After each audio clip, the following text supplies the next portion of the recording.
I was on a run this morning, and I was listening to a podcast. They're talking about the Broncos win last night, talking about Bo Nix and how some people, very few people really like Bo Nix. But regardless, the Denver Broncos are 8-2, and that was kind of the onset of where we're at now, which is, I've said a million times on the show this week, being embarrassed in 6 of 7 games as the Cincinnati Bengals are.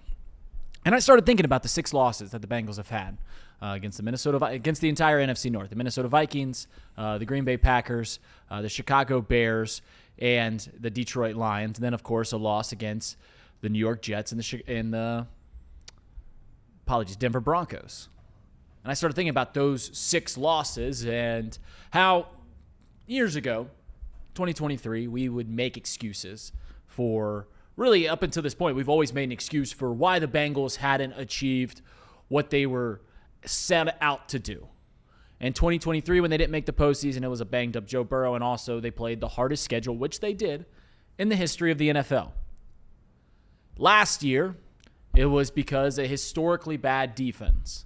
And this year, as I put before, it's not a historically bad defense. It's a hilariously bad defense, and also Joe Burrow's hurt. Oh, and also, of the 6 teams that the Bengals have lost to, 5 of them currently sit with a winning record.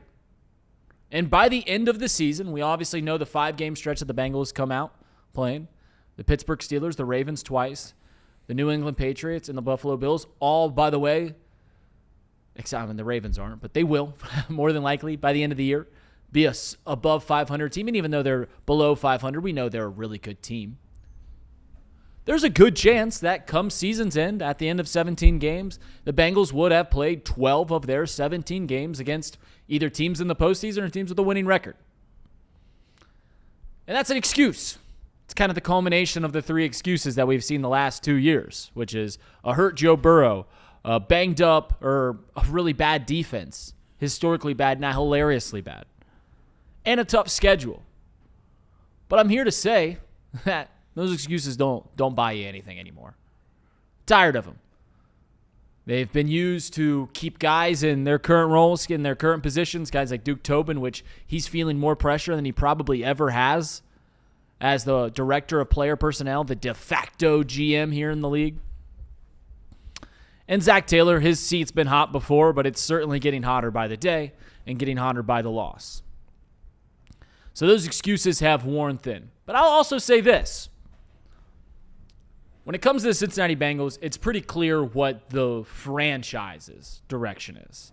It's one that we all strongly disagreed with going into the trade deadline, which was, hey, this team's 3-6. They've got pieces that are expiring and probably won't be here next year. Let's see if we can either get a new GM or a new coach or trade off some of these pieces and get more draft picks to kind of set us up, not for 2025, but maybe 2026 or 2027. Or the end of this current Joe Burrow window where he's still in the prime of his career and pray that he's healthy. And if we're not going down that path and we've got 8 games left of the season, we're at the midway point, we're at the bye, and the direction is we're going to try and win. We're going to try and go 7-1 on these final 8 games, 6-2. Pray that 9-8 gets you in the AFC North. Maybe go 5-1 or 6-0 in the AFC North and try to win the division. If that's going to be the case, then I guess I've got to be on board because that's the direction we're going. There's no point in fighting against it. And I'll say this. When it comes to the Cincinnati Bengals team, they have shown the capacity to lose to anyone, as we saw from their hilariously bad defense against the New York Jets, as we saw against playing Carson Wentz and that Minnesota Vikings team, which was the worst franchise loss. They've shown the capacity to lose any game. But I think we know deep down that with an offense as elite as it is, and we're hoping that Joe Flacco is going to be okay to play next week, with an offense as good as it is, maybe I'm a fool. Certainly wouldn't be the first time I've been called one. They can beat anybody, too. This offense has the capacity to put up mid-30 points against any team. And who knows, maybe the defense can get a turnover. Maybe something can fall our way. Lucky. And we don't need Joe Flacco to throw 470 every week, but we know that they're going to put up 30 points or right around that if he's playing back there. So if the road we're going down is that they want to win, I'm going to foolishly believe that they can beat anybody. Because I don't think it's that foolish at all. Yeah, the margins are thin. Yeah, this team is going to need to play really well to beat a team like the Buffalo Bills, to beat a team like the Baltimore Ravens, to beat a team like the New England Patriots. Things are going to have to go their way. But if we've seen the Carolina Panthers and the Cleveland Browns beat the Green Bay Packers, this Bengals team can rattle off 3 of 5. This Bengals team can do something fun over this next 5 games and put themselves at least in a position in that final 3-game stretch to make it exciting, make football exciting here in the Cincinnati for us Bengals fans.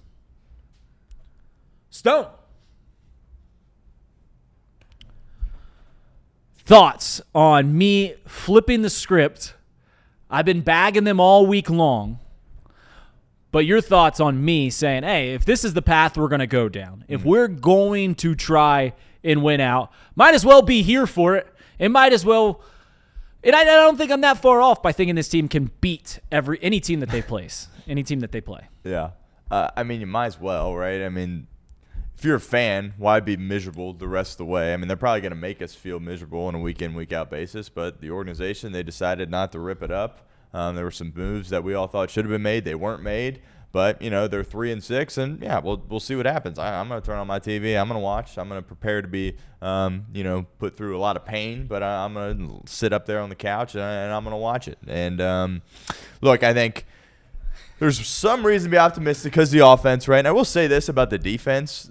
There will be a game sometime throughout the rest of the year where the defense still stinks, but they get a couple of turnovers, and that keeps the Bengals in the game. We saw that early on, right, against the Browns and the Jaguars. They'll do that 1 or 2 more times the rest of the way, and that'll be a win if the offense can continue being lights out with Joe Flacco. So, I mean, yeah, we're all frustrated. We're all ticked off, but if you have an offense that goes out there and is as good as this offense is, you might as well watch. You might as well cheer for the team. You might as well hope for the best. This isn't a situation like, a Pittsburgh Steelers offense of recent years where it's like they can't move the ball, they can't pick up a first down, and it's just miserable to watch. We were talking about this, I think, on Off the Bench, Boxed Lunch, where it's like, I mean, this team's still fun to watch. Yeah, they drive you nuts on defense, right, but it's exciting seeing them throw the ball to Jamar and T, go up and down the field. So I think we're all frustrated they didn't move off Trey Hendrickson, but we'll see if they can string together some wins and, get a worse draft pick.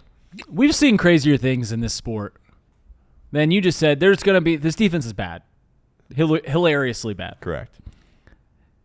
We know that at some point they're going to have 2 turnovers and maybe even get a defensive touchdown. Something crazy like that will happen at some point this year. Is it crazy to believe that there's just one game where we've seen Mike White put up 30 points in a random game? We've seen Gardner Minshew show out on random primetime television games. Is it crazy to think that on a random Sunday in December, this Bengals defense can hold a team to under 20 points? No, not under 20. Maybe under 30, but not under 20. No way. We'll see. They've done it once. They have done it one time this year. And maybe they'll do it again. They've held a team to, it's not even under 20. They've held a team to under 27 one time this year. I don't know. I understand fully that this opinion, that this proposition is a delusional take. I understand fully that that more likely than not, based off of the last 7 games that we've seen, this team is headed for a 5-12 season, a 6-11 season, or even a 7-10 season. Like, that is the most likely scenario. Probably somewhere around 6-11, if I had to guess. But if we are going to do this, like they're clearly going for it. Like, there's clearly no one in that clubhouse, no one in the front office, no one in the coach's staff that is just going to be like, hey, we're gonna lose some games. We're not going to give our best foot forward, and we're going to try and save our jobs. Screw having an earlier draft pick. Like, we are going to try and beat these games, win these games. If that's the case, then I guess I will look at it from a rosy point of view, just to really get myself let down again. I've said this before on the show. I spend every single loss the same way. It's Sunday. I cannot believe I waste my time watching this team. Monday, I air my grievances like it's Festivus December 23rd. And, I fully am on board with tearing everything down, strip it down to its studs, and starting over. Then by about Friday or Saturday, when it's obviously this is a bye week, but by the time it's about time to play the next game, I wake up on Sunday morning, I play Welcome to the Jungle, I send it to every person I've ever talked to in my entire life, and I convince myself that the Bengals are going to win again. And I'm just warning you that if Joe Flacco doesn't play next week, which I think he will, but we'll see. If Joe Flacco doesn't play next week, it's a different story. But if Joe Flacco is playing next week, by Friday of next week, I'll fully convince myself that the Cincinnati Bengals will beat the Pittsburgh Steelers at the ketchup bottle, even though I know it's not called Heinz Field anymore. They'll win that game. I'll convince myself of it. And who knows? Maybe they'll beat the Patriots after that. And maybe they'll, beat the Bills and the Ravens. And this will get really exciting in a hurry. But I think we all know deep down that this is heading for 6-11. Hopefully, I'm in 2 weeks. From 2 weeks from right now, it is November 7th. 2 weeks from right now, I will be on my way, riding down I-75, stopping at every Buc-ee's that they have along the way and spending $37 at Buc-ee's because I love the place. And I'll be heading down to Fort Myers Beach, Florida. And on Sunday, when the Bengals play the New England Patriots, I'll be finding some bar on the beach to watch the Cincinnati Bengals play. And then that Thanksgiving, I'll be doing the same thing. And hopefully we're watching some exciting football. But I'll know deep down, even if they lose, I'll still be on the beach. So, guess I'll twist my brain. I'm just saying, we've seen teams do crazier things. We know this offense can beat anybody. And it really, really, really, really feels like we can't see this defense play any worse. I feel like we just keep saying that. We keep pushing the goalpost back. But it really feels like we can't see this defense play any worse. Maybe I'll be surprised. Maybe we'll all be surprised. The goal is to play excited. Same way that it is for the Reds. What's the goal been in the past 10 years, 12 years is, can you get me to football season? Can I be worried about the Reds games come September?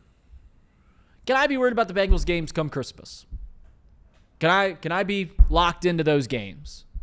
Or will I be wanting them to lose because I want them to get earlier and earlier in the draft? So it gives them a less likely chance of messing up a draft pick, because it seems like the only time that they can get in a good draft is if it falls right in their lap, a la Joe Burrow, a la Jamar Chase. We'll see.